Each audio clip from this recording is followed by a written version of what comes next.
Halo, selamat siang pemirsa. Senang sekali kami dapat menyapa Anda kembali dalam program BCN, Broadcasting Cimone News, menyajikan informasi terkini dan terpercaya seputar Kota Tangerang dan sekitarnya. Bersama saya Astika Oktavia dan rekan saya Sinta Mutiara, kami akan menemani Anda selama 30 menit ke depan dengan sejumlah berita pilihan. Memasuki 1 tahun kepemimpinan Prabowo Subianto dan Gibran Rakabuming Raka, sejumlah catatan serta tantangan mulai bermunculan. Untuk melihat penilaian akademisi terhadap kinerja pemerintah saat ini, berikut laporan langsung selengkapnya.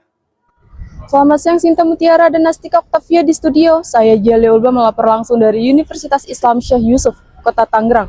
1 tahun sudah Presiden Prabowo Subianto dan Wakil Presiden Gibran Rakabuming Raka memimpin Indonesia. Periode awal ini tidak hanya diisi dengan janji kerja cepat dan program-program strategis, tetapi juga dengan ujian berat yang membayangi peta politik dan ekonomi nasional. Di sisi lain, gelombang kontroversi yang menyertainya menantang legitimasi arah dan pembangunan yang diusung. Sebuah refleksi kritis atas 365 hari pertama yang akan menentukan lintasan 5 tahun ke depan. Kalau kita lihat sekarang, stabilitas ekonomi ini sudah mulai on the track. Jadi kalau kita lihat 1 tahun pertama ini, banyak yang bisa kita apresiasi, tetapi juga banyak yang harus kita kritik. Contoh dulu seperti misalnya pajak yang tidak jadi 12% karena akhirnya apa?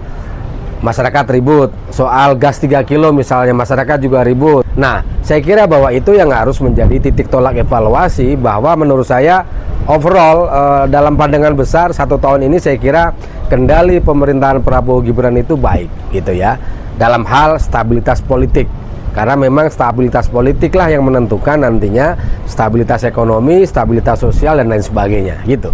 Intinya adalah bahwa tantangan terberat bagaimana daya beli masyarakat ini biar naik.